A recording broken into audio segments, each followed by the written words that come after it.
Assalamualaikum warahmatullahi wabarakatuh. Selamat berjumpa kembali dengan saya di mata kuliah Matrik dan Ruang Vektor. Pada pertemuan kali ini dan pada hari Senin ini kita akan membahas mengenai ruang hasil kali dalam. Apa itu ruang hasil kali dalam?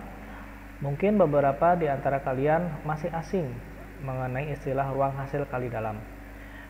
Namun di dalam bidang matematika, ruang hasil kali dalam itu adalah salah satu teori atau salah satu konsep yang umum dipakai untuk perkalian dalam vektor. Nah, jadi analognya atau logikanya ruang hasil kali dalam itu mirip seperti perkalian vektor secara titik atau dot product, di mana ada satu vektor dikalikan secara titik dengan vektor yang lain, hasilnya adalah skalar. Dan apabila vektornya itu terurai ke dalam beberapa komponen I, J, K, maka perkalian dot produknya adalah perkalian antar setiap komponen yang ada di depan suku I, kemudian ditambahkan dengan komponen yang ada di depan suku J, kemudian ditambahkan dengan komponen yang ada di depan suku K. Nah, jadi demikian pula halnya dengan ruang hasil kali dalam. Konsepnya memang sama seperti konsep perkalian vektor secara dot atau titik. Cuman perbedaannya pada konsep sebelumnya kita menggambarkan atau membahas vektor berdasarkan sistem koordinat. Ada I, J, K, ada X, Y, Z atau X, Y dalam dua dimensi. Namun pada pertemuan kali ini kita akan membahas ruang hasil kali dalam menggunakan notasi matematika. Nah, perbedaannya apabila dengan notasi sistem koordinat di pertemuan sebelumnya, maka vektor ini hanya terbatas pada 3 variabel atau tidak 3 sumbu koordinat X, Y, dan Z. Namun apabila dinotasikan dalam bentuk persamaan matematika, maka ini vektor ini akan tidak terbatas pada variabel apapun. Jadi variabelnya bisa 3, 4, 5 dan seterusnya. Baik, kita lanjut saja. Jadi pokok bahasan yang akan kita bahas di sini adalah yang pertama definisi ruang hasil kali dalam atau RHD. Kemudian yang kedua himpunan ortogonal, kemudian yang ketiga proses Gram-Schmidt. Pada pertemuan ini kita akan membahas tentang definisi, kemudian apa itu ruang hasil kali dalam. Nah, aplikasinya ruang hasil kali dalam itu bermanfaat dalam beberapa metode optimasi. Yang pertama, kemudian yang kedua, ruang hasil kali dalam juga beberapa digunakan dalam menghitung least square atau rata-rata kuadrat, atau rata-rata kuadrat. Nah, metode yang lain, aplikasi yang lain, ruang hasil kali dalam ini juga biasanya dipakai untuk membuat suatu teori atau formulasi kalau di dalam elektronika mikroelektronik, yaitu transfer elektron dari satu bahan dengan bahan yang lain, bagaimana probabilitas transfer elektronnya, apakah besar atau tidak, yang di kemudian hari akan memunculkan teori semikonduktor, kemudian teori komputer kuantum. Nah, itu beberapa aplikasi ruang hasil kali dalam. Tapi untuk sampai pada aplikasi seperti metode optimasi, least square, kemudian mikrokomputer, superkomputer kuantum dan sebagainya, itu adalah perjalanan yang panjang. Tapi dasarnya ke ruang hasil kali dalam dulu. Baik, definisi. Nah, sebelumnya saya mohon maaf, mungkin ini ada beberapa notasi matematika yang asing, ya. Jadi kita yang sebelumnya terbiasa menggunakan notasi sistem koordinat, kita akan berubah notasinya ke dalam penotasi matematika yang sifatnya umum. Nah, definisinya, misal V, kita memiliki V. V itu apa sih sebenarnya? Ya, V itu adalah suatu himpunan variabel atau suatu ruang vektor. Nah, jadi kalau V itu suatu ruang vektor, maka himpunan V ini memiliki banyak vektor, ya. V itu adalah himpunan. Ya, sebelum saya lanjutkan, jadi di dalam pembahasan kali ini kita akan menggabungkan beberapa konsep, ya, pembahasannya, beberapa istilah. Yang pertama, istilah tentang himpunan, harus tahu. ya, ruang, kemudian apa namanya, kombinasi ruang ya. Kemudian istilah-istilah di dalam simbol-simbol di dalam matematika seperti simbol E itu adalah elemen atau bagian dari. Nah, misal V itu adalah suatu himpunan atau ruang vektor dan vektor U, vektor V ini bagian dari himpunan V atau ruang vektor V. Jadi maksudnya kita memiliki, misalkan kita memiliki lingkaran seperti ini ya, lingkaran V. Nah, di dalam V ini ada vektor U. Kemudian yang kedua ada vektor V kecil. Nah, seperti ini. Nah, jadi maksudnya seperti itu. U dan V bagian dari ruang V. Kenapa? Karena ada di dalam, dibatasi oleh ruang V. Maka notasinya kita menggunakan tanda kurung, buka, koma, kemudian tanda kurung tutup. Atau ada beberapa buku yang menggunakan notasi seperti ini, tanda kurung buka, kemudian garis, tanda kurung tutup. Jadi seperti ini, misalkan U-nya ditaruh di sini gitu ya. Kemudian V-nya taruh di sini gitu ya. Nah, ini adalah hasil kali dalam. Ini juga sama, U-nya taruh sini ya. Kemudian V-nya taruh sini. Ini hasil kali dalam ya. Artinya ini dikalikan secara dot product. Ini vektor, ini juga vektor ya. Hasilnya skalar. Baik, jadi ada dua notasi di dalam penulisan ruang hasil kali dalam. Yang pertama ini dipisahkan menggunakan koma, yang kedua dengan tanda garis tegak. Oke. Jadi mohon jangan bingung apabila nanti membaca buku di luar yang buku internasional berbahasa Inggris atau berbahasa asing. Satu buku menggunakan simbol koma, tapi buku yang lain menggunakan simbol tegak. Jadi jangan bingung karena itu adalah sama, hanya perbedaan penulisan. Baik, kalau zaman dulu menulis koma itu lebih mudah daripada menulis tegak. Jadi buku-buku dulu biasanya menggunakan koma. Cuman buku-buku sekarang, terutama buku-buku yang applied matematik, aplikasi matematika, ini lebih menggunakan tegak. Karena tegak itu di keyboardnya sudah langsung tertera dan mudah sekali. Tapi sama saja, baik koma atau tegak sama saja. Dan saya di sini nanti akan menggunakan keduanya supaya terbiasa.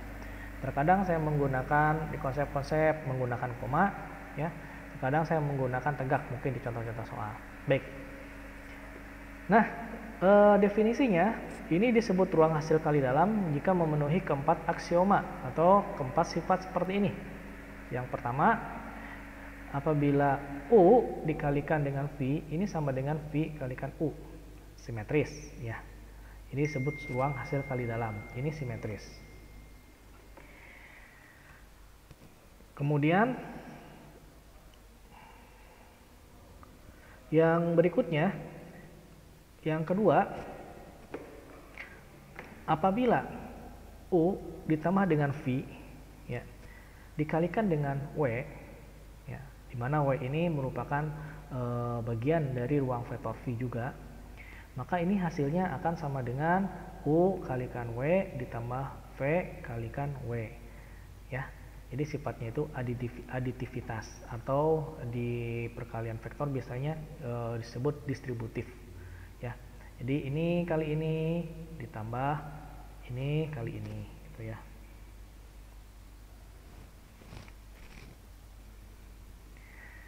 Nah, kemudian apabila di dalam ruang vektor ini beberapa vektor atau semua vektor ini akan dilakukan pembobotan atau multiplikasi dikalikan dengan konstanta, dengan suatu konstanta, misalkan konstanta K, di mana K ini merupakan elemen dari bilangan real, ya, 0, 1, 2, 3, 4 dan seterusnya gitu ya.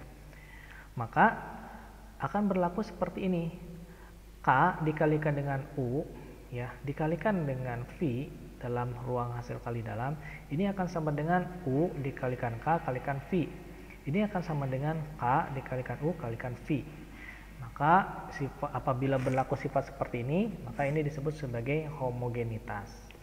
Dan yang berikutnya, apabila vektor-vektor di dalam ruang hasil kali dalam, misalkan vektor-vektor di dalam ruang vektor V, ya, misalkan vektor U atau vektor V, ini dikalikan dengan dirinya sendiri, maka hasilnya akan lebih besar sama dengan 0 atau hasilnya adalah positif untuk setiap U, ya, untuk setiap U.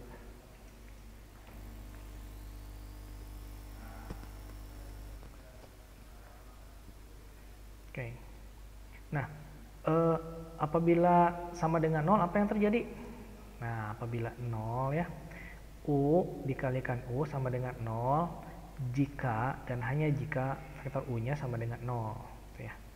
Jadi kalau perkalian dengan dirinya sendiri itu seperti menghitung besar atau panjang vektor, gitu ya. Nah, makanya ini sifatnya positivitas. Oke, jadi ruang vektor ya yang di dalamnya memiliki 2, 3 atau lebih dari vektor apabila memenuhi aksiom atau sifat-sifat 1, 2, 3 dan 4, maka ini disebut sebagai ruang hasil kali dalam ya. Jadi perbedaannya seperti ini. Kalau di dalam perkalian dot biasa kita tidak perlu melihat apakah dia memenuhi sifat ini atau tidak. Kalau perkalian titik biasa pokoknya dikalikan ketemu hasil yang negatif positif ya ketemunya itu. Tapi kalau di sini ya harus memenuhi sifat-sifat keempatnya sehingga disebut sebagai ruang hasil kali dalam.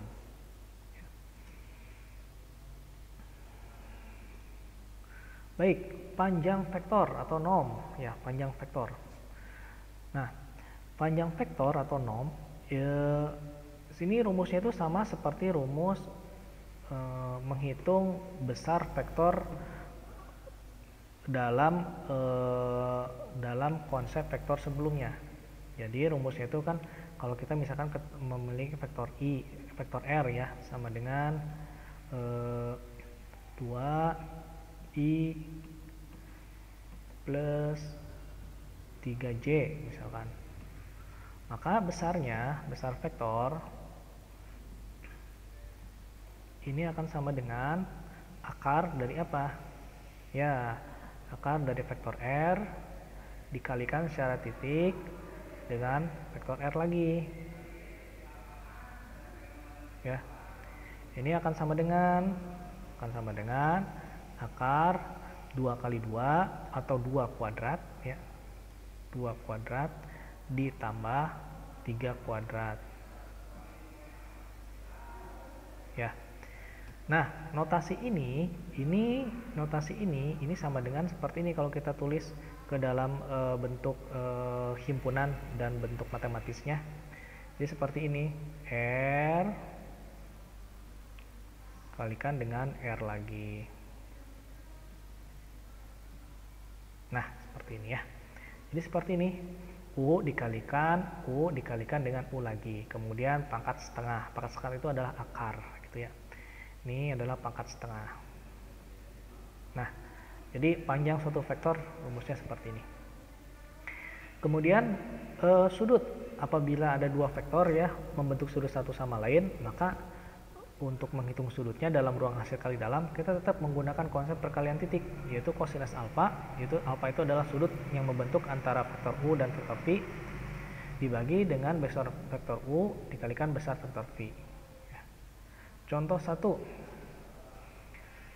ruang hasil kali dalam Euclidean di mana R pangkat N, ini misalnya U, V elemen bagian dari R pangkat N, maka U, V ini sama dengan apa?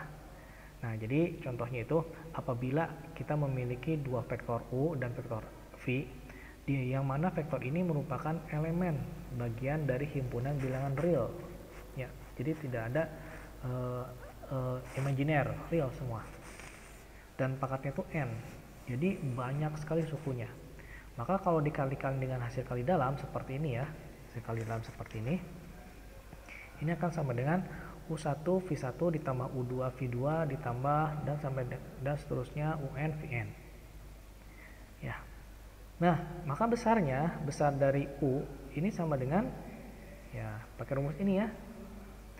U, U pangkat setengah kalau ini adalah bilangan real, ya, kira-kira kalau dikalikan, ini hasilnya positif dengan dirinya sendiri, positif atau negatif. Hasilnya adalah positif, ya. Misal minus 2 dikalikan dengan minus 2, 4 juga kan. Nah, 2 dikalikan 2, 4, positif hasilnya. Jadi selalu positif gitu ya. Dan kalau kita uraikan adalah U12 ditambah U22 ditambah dan seterusnya UN2 akar setengah. Nah, jadi kalau kita lihat ya, apabila ada vektor U dan vektor V, sifat ada beberapa sifat kalau itu real perkaliannya seperti ini. Kemudian yang kedua, pasti besar panjang vektornya itu selalu positif.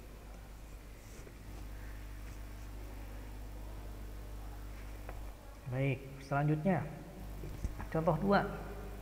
Contoh 2 langsung kita masuk kepada pembuktian. Misal W adalah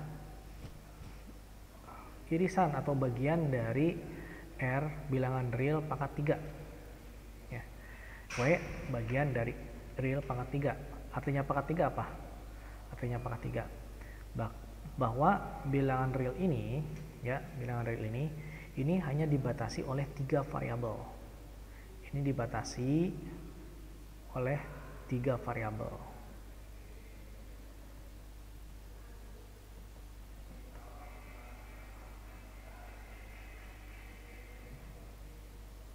Oke, 3 variabel. Misalkan X, Y, dan Z. Atau kalau kamu pakai U1, U2, U3. Kalau mau pakai V1, V2, dan V3. Ya, pokoknya hanya dibatasi sampai 3 variabel. Yang dilengkapi dengan operasi hasil kali. Nah, apabila ada W, ya, W itu adalah himpunan yang merupakan bagian dari bilangan real yang terdiri dari 3 komponen. Ini dilengkapi dengan hasil kali seperti ini. U, V, jadi U dan V itu ada di dalam himpunan W. Ini sama dengan 2U1 V1 ditambah U2 V2 ditambah 3 U3 V3, di mana U, V elemen dari himpunan W. Nah, jadi bisa dilihat ya, dalam perkalian hasil kali dalam bisa jadi seperti ini perkaliannya, bervariasi. Bisa jadi ada yang kuadratnya bervariasi ya. Nah, jadi seperti itu. Nah, buktikan dengan perkalian hasil kali dalam seperti ini, buktikan bahwa W ini adalah ruang hasil kali dalam. Artinya U dan V ini berlaku memiliki 4 sifat ruang hasil kali dalam. Ya. Jadi jawabannya, jadi misalkan ada U, V, kemudian kita tambahkan vektor yang lainnya W, di mana W ini adalah elemen dari himpunan W besar. Ya, ini sebagai complementary, jadi sebagai pelengkap saja untuk pembuktian. Jadi yang pertama pembuktian simetris ya. Kalau simetris itu artinya U kali V sama dengan V kali U. Nah, kita buktikan U kali V hasilnya berapa? Ini. U kali V hasilnya ini. Kita tuliskan ke sini.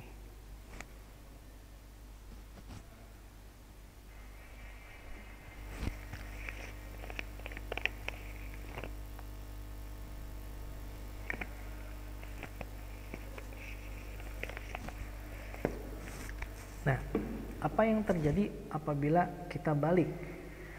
Ini U-nya di depan, kita balik V-nya yang di depan.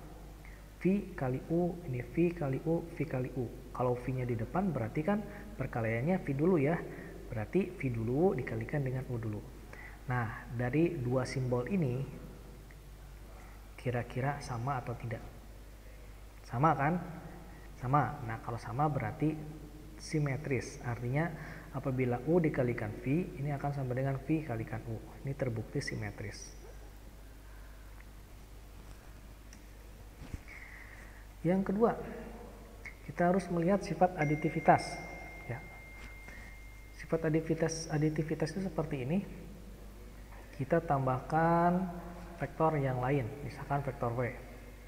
Maka apabila U ditambah V dikalikan W, maka hasilnya seperti ini. W kalikan V, kemudian W kalikan U. Gitu. Ya. Nah, Jadi kita uraikan U tambah V. U tambah V itu apa sih sebenarnya? Nah ini U1 ditambah V1, kemudian komponen yang berikutnya adalah U2 ditambah V2, U3 ditambah V3. Ini U ditambah V. Kalikan dengan W. W adalah W1, W2, W3. Nah, kalau seperti ini kita harus berlakukan perkalian yang sebelumnya. Tipenya harus seperti ini. Harus 2 dikalikan ini kali ini ditambah U kalikan V ditambah 3 dikalikan ini kali ini. Harus seperti itu. Berarti 2 dulu. 2 dikalikan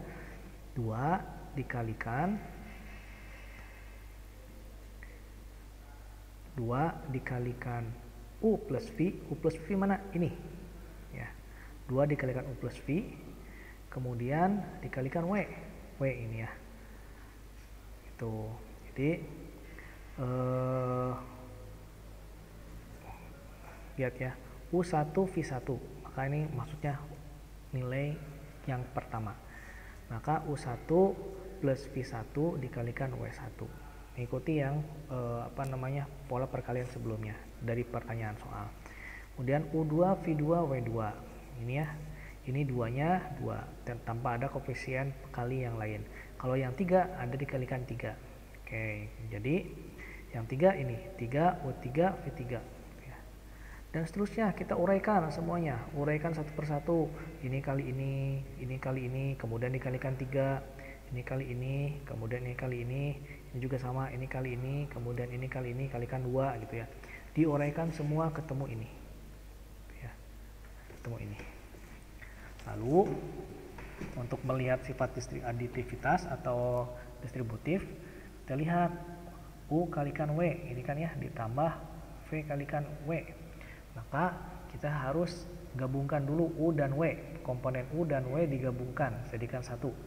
Ini U dan W, U dan W, U dan W. Sampai sini ya, U dan W. Nah, ini ketika sampai sini, pola perkaliannya mengikuti pola perkalian dari soal. Yaitu 2, ini 1, ini 3. Nah, sedangkan perkaliannya U dan W. Berarti ini akan sama dengan nilai ini. Nah, nilai ini. Ditambah, nah U kali W kan, sisanya apa yang belum? Nah, sisanya adalah V kali W. Ya, dari sini ya kita pisahkan yang V kali W, V kali W, V kali W gitu ya. Ketemu seperti ini. Polanya mirip seperti di soal. Maka ini ketemu pola yang kedua, V kali W. Ya, V kali W. Nah, sehingga ini sifatnya disebut distributif atau aditivitas. Yang berikutnya, apabila ada konstanta K, di mana K ini adalah bilangan real, kemudian kita ingin kalikan K kalikan U, ini harus memiliki sifat homogenitas. Ya kalikan saja ya, K kalikan U1, K U2, K U3 dikalikan V1, V2, V3 gitu ya. Oke. Nah, harus memiliki sifat homogenitas. Ini kita uraikan menggunakan pola sebelumnya dari soal, yaitu ada 2, kemudian 1, ada 3. Gitu ya. Sekarang kita uraikan. K-nya kita keluarkan, ini K dikeluarkan, K keluarkan, ini K keluarkan, K keluarkan. Nah, kalau K keluarkan, berarti kan ini akan sama dengan K dikali dengan 2 U1 V1 ditambah U2 V2 ditambah 3 U3 V3, atau sama dengan K dikalikan perkalian U dikalikan dengan V. Gitu ya. Sekarang kita cari lagi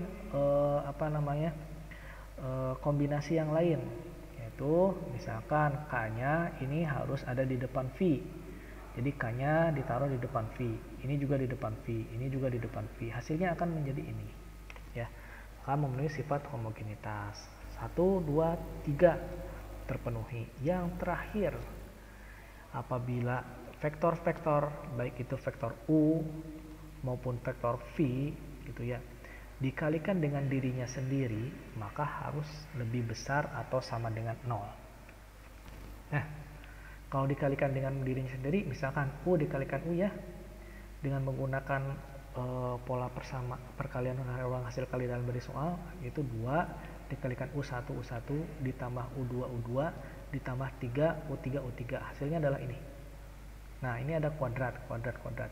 Kalau misalkan U1-nya negatif, dikuadratkan jadi apa?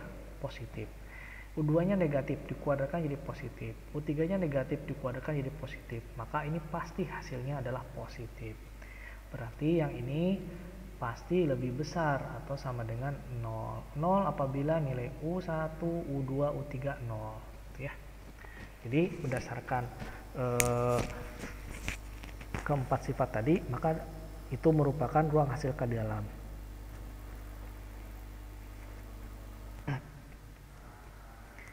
Nah, contoh berikutnya, tunjukkan bahwa apabila ada vektor U dikalikan vektor V, ini sama dengan U1 V1 ditambah 2 U2 V2 dikurangi 3 U3 V3. Ya. Ini merupakan bukan ruang hasil kali dalam atau ruang hasil kali dalam. Jadi, apakah ini ruang hasil kali dalam atau bukan? Silakan dicek gitu ya. Baik. Cek yang paling pertama, yang paling mudah adalah apabila ada tanda negatif ya, maka kita carinya dengan nilai besar. Jadi U dikalikan dengan dirinya sendiri atau V dikalikan dengan dirinya sendiri.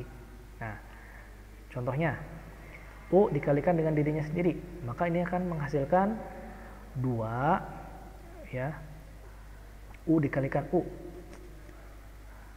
Oh, mohon maaf, ini ada kesalahan pengetikan. Harusnya U1 dikalikan U1 sama dengan U kuadrat. Ya, ini dicoret ya. Nah, di sini baru 2. 2 U2 dikalikan U2. Nah, ini 2. Maaf. Ini baru 2.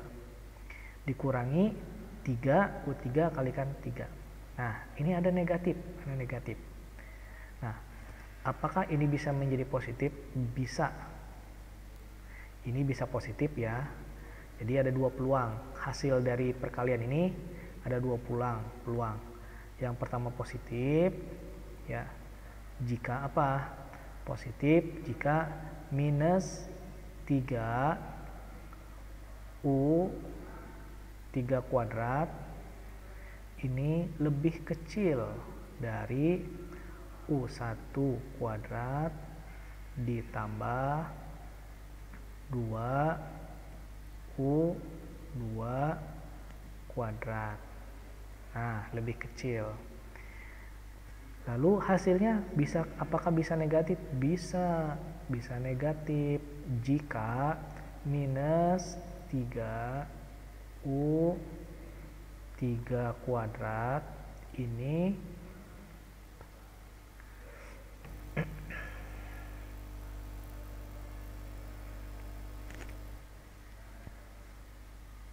lebih besar.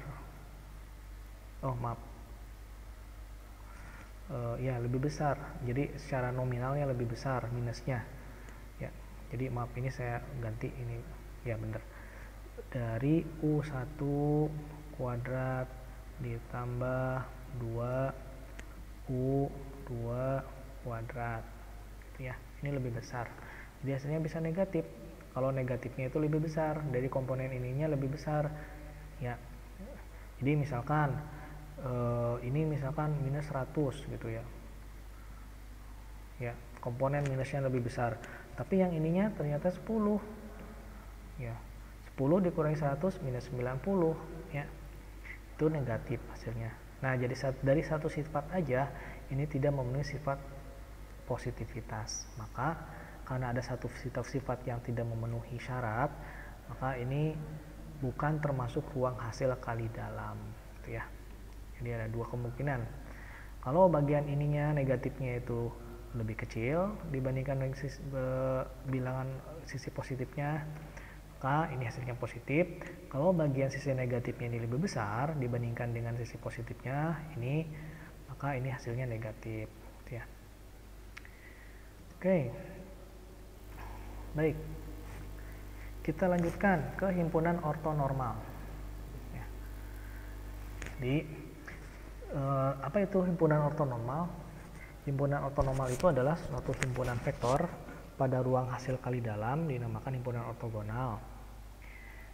Ya, jadi sebuah himpunan vektor pada ruang hasil kali dalam dinamakan himpunan ortogonal. Nah, jika semua pasangan vektor yang berbeda dalam himpunan tersebut adalah ortogonal, saling tegak lurus. Himpunan ortogonal yaitu himpunan ortogonal yang ortonormal itu adalah himpunan ortogonal, himpunan ortogonal yang setiap vektornya memiliki panjang 1. Ya, yang setiap vektornya memiliki panjang 1. Jadi di sini kita memiliki dua istilah. Yang pertama ortogonal.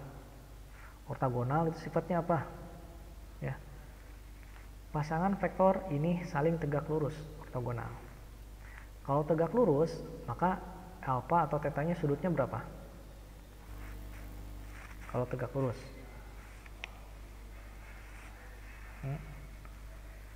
Kalau tegak lurus, sudutnya kan 90 derajat. Gitu ya, 90 derajat.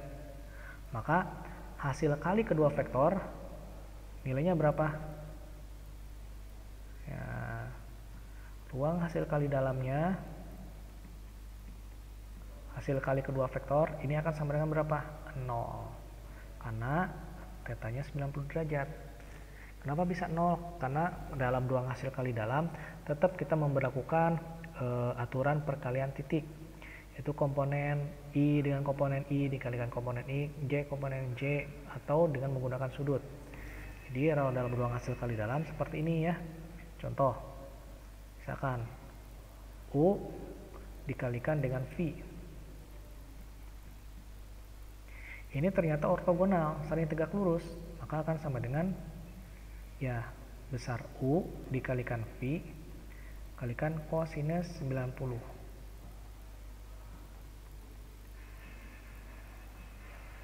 Kosinus 90 berapa? 0. Ya. Maka hasilnya adalah 0. Ini kalau ortogonal, tegak lurus. Nah, kalau ortonormal apa?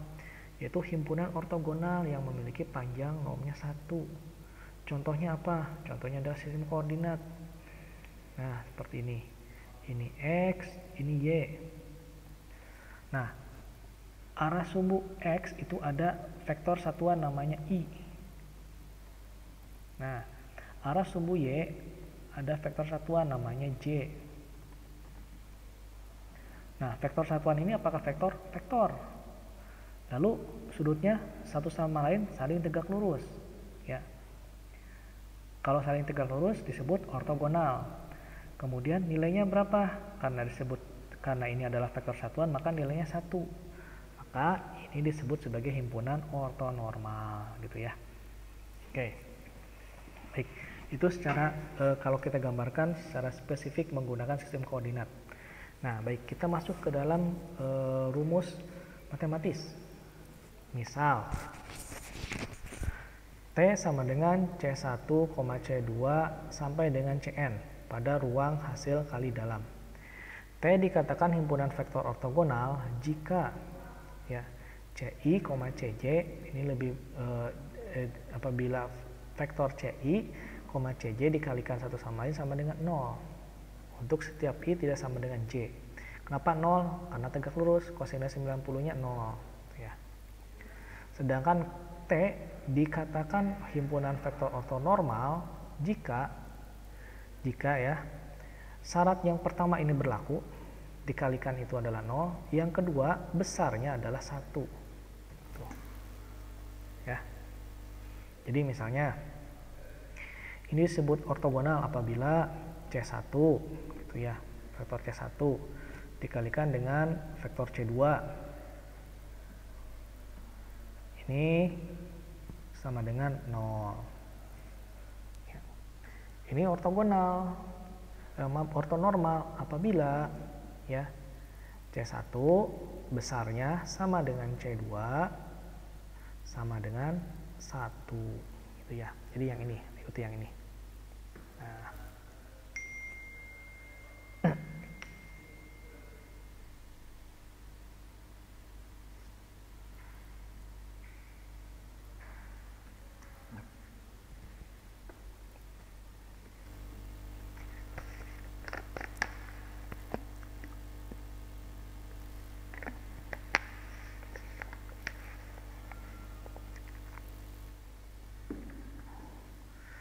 Contoh pada ruang hasil kali dalam Euclidean ya, A bukan merupakan himpunan ortogonal. Ya, bukan merupakan ortogonal. Jadi A ini memiliki dua vektor. Vektor yang pertama komponennya 1 0, vektor yang kedua komponennya minus 1 0. Nah, ini bukan merupakan ortogonal. Artinya hasilnya tidak sama dengan 0 atau tidak tegak lurus satu sama lain. Nah, kenapa bisa bukan merupakan himpunan ortogonal? Kita kalikan ya. Kita kalikan contoh. Ini kalau kita kalikan ya. Jadi 1 kemudian 0 kemudian kalikan dengan minus 1 kemudian 0. Maaf. Oh ya, penulisannya boleh menggunakan koma di sini, boleh tidak. Kalau tidak menggunakan spasi. Saya biasanya tidak menggunakan koma, pakai spasi kalau menulis menggunakan tangan. Ini akan sama dengan komponen ini dikalikan komponen ini kalikan ini, gitu ya. Sama dengan 1 dikalikan minus 1 ditambah 0 kalikan 0. Ini hasilnya adalah min 1. Nah, karena tidak sama dengan 0, maka bukan merupakan ortogonal. Nah, kalau yang ini, yang B ini merupakan himpunan ortogonal. Kenapa? Karena kalau dikalikan sama dengan 0. Satu sama lain atau saling tegak lurus. Ini kalau dikalikan sama dengan apa? 1 kalikan 0 ya. 1 dikalikan 0 ditambah 0 dikalikan min 1. Ini sama dengan 0. Ya, itu ortogonal.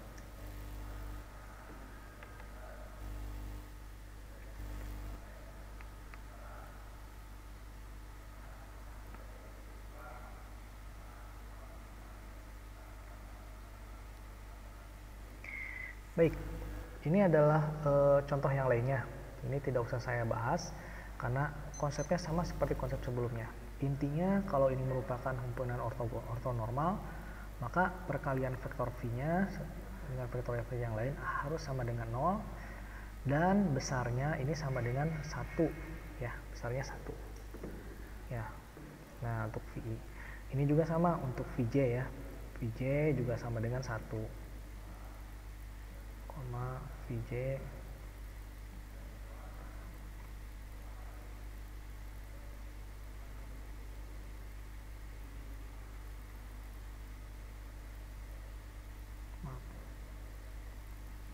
VJ sama dengan 1 ya.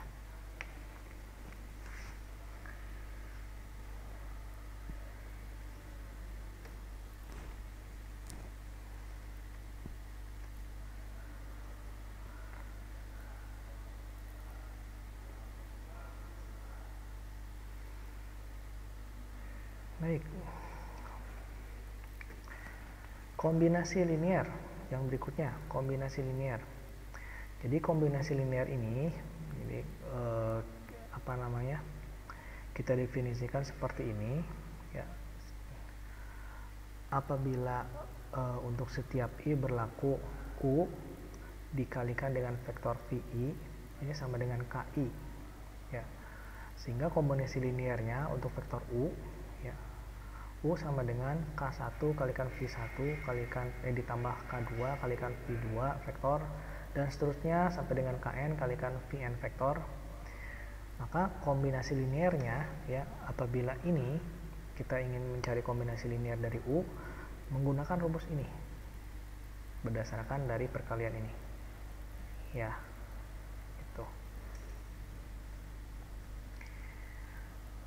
Contoh, diketahui vektor A komponen X-nya 1, komponen Y-nya 2, jadi 2 dimensi ya. Ini pada ruang hasil kali dalam Euclidean. Euclidean itu maksudnya Euclidean itu adalah sistem koordinat Euclidean atau Kartesian disebutnya ya. X, Y, dan Z ya. Dan Z, X, Y, dan Z atau IJK ya. Nah, vektor A ini berupa bidang yang dibangun, ini merupakan berupa bidang atau vektor yang dibangun pada vektor ini, U dan V, di mana vektor U itu adalah arahnya ke sini, 1/2 dan 1/2, sedangkan vektor V 1/2 min 1/2. Nah, nyatakan A sebagai kombinasi linear dari U dan V. Ya, berarti yang kita ganti itu adalah ini, ya, kombinasi linear A ini, ya, A sama dengan berapa? Yang merupakan kombinasi linear dari U dan V. Itu. Ya. Baik. Maaf. Jawab. A kalau merupakan kombinasi linear dari U dan V, maka rumusnya adalah ini. Lihat dari sini ya. Nah, A sama dengan K1 V1 plus K2 V2. Nah, berarti ini A sama dengan K1 kali U ditambah K2 kali V gitu ya. Tuh, jadi seperti ini. A sama dengan K1 kali U ditambah K2 kali U kali V. Oke. Dan ini akan sama dengan apa? Sama dengan ini, vektor ini. Ya. A ini kali A, ini kali U, ini kali U. A, V, dan V. Nah, gitu ya. A kali U ditambah A kali V kali V gitu. Nah, jadi hasilnya ini kombinasi linearnya. Lalu berapa sih nilainya atau besarnya? Kalau kita menggunakan notasi U dan V, langsung kita kalikan A kali U berapa. Ya. A ini kan sebenarnya nilainya 1/2 ya, setengah ya, 1/2. Nah, kalau kita kalikan ini berapa sih sebenarnya kali U? Maka caranya ya langsung saja. Ini kali U. Ya. Jadi ini kali ini ditambah ini kali ini dikalikan U. Lalu ini kali ini ditambah ini kali U. Kemudian kita gabungkan kali V, maaf kali V. Ya. Kemudian kita jumlahkan semuanya, ya. Jadi ini kali ini 1/2, ini kali ini 2/2. Dijumlahkan jadi 3/2 kali U. Kemudian kalau ini 1/2 dikalikan min 2/2. Hasilnya adalah min 1/2 kali V. Nah, ini kombinasi linearnya. Baik, sampai di sini. Mari kita bertemu kembali di pertemuan berikutnya. Semoga kita bisa melanjutkan pembahasan yang lebih detail lagi dengan tentang vektor ruang hasil kali dalam. Kurang lebihnya saya mohon maaf. Terima kasih. Wassalamualaikum warahmatullahi wabarakatuh.